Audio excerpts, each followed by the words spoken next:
নমস্কার বন্ধুরা, আপনাদের আরেকবার স্বাগত জানাই আমার চ্যানেলে। তো বন্ধুরা, হার্দিক পান্ডিয়া নন, সূর্যকুমারকে ক্যাপ্টেন বানিয়ে আগামী টি-20 বিশ্বকাপের ভাবনা বোর্ডের। বিরাট কোহলি ও রোহিত শর্মা আন্তর্জাতিক টি-20 ক্রিকেট থেকে অবসর নিয়েছেন।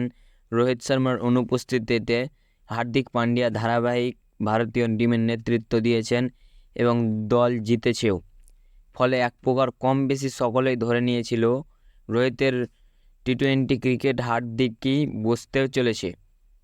ভারতীয় ক্রিকেট প্রেমীদের সব নজর এখন আসন্ন শ্রীলঙ্কা সফরে। এখন এই বিদেশ সফরের জন্য ভারতের টিম ঘোষণা হয়নি।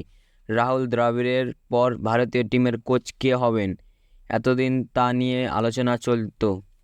সপ্তাহখানেক আগে অবশ্য গৌতম গম্ভীর ভারতের হেড কোচ হয়েছেন। এখন আলোচনার বিষয় হয়ে দাঁড়িয়েছে টি-20 ফরম্যাটে ভারতের ক্যাপ্টেন হবেন কে। টিম ইন্ডিয়ার টি-20 ক্যাপ্টেন হওয়ার দৌড়ে কখনো হার্দিক পান্ডিয়া নাম শোনা যাচ্ছে, কখনো আবার সূর্যকুমার যাদবের নাম শোনা যাচ্ছে। এগিয়ে যাচ্ছেন হার্দিকের থেকে সূর্যকুমার যাদব।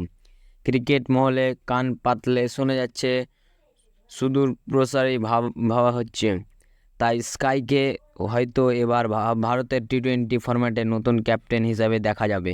বিরাট কোহলি ও রোহিত শর্মা আন্তর্জাতিক টি-20 ক্রিকেট থেকে অবসর নিয়েছেন। রোহিত শর্মার অনুপস্থিতিতে হার্দিক পান্ডিয়া ধারাবাহিক ভারতীয় টিমের নেতৃত্ব দিয়েছেন এবং দল জিতিয়েছেন। ফলে এক প্রকার কম বেশি সকলে ধরে নিয়েছিলেন রোহিতের টি-20 ক্রিকেট হার্দিক বসতে চলেছে। কিন্তু এখন ছবি যেন বদলে গিয়েছে। সূর্যকুমার যাদব হঠাৎ করে হার্দিককে টেক্কা দিয়ে এগিয়ে চলেছেন। 27 জুলাই থেকে ভারতের শ্রীলঙ্কা টি-20 সিরিজ শুরু হবে। দুই দলের 3টি টি-20 ম্যাচের পর রয়েছে 3টি ওডিআই ম্যাচও এই সিরিজে, এবং তারপর থেকে সূর্যকুমার যাদবকে টি-20 ফরম্যাটে ভারতের নেতা হিসেবে দেখা যেতে পারে বলে শোনা যাচ্ছে।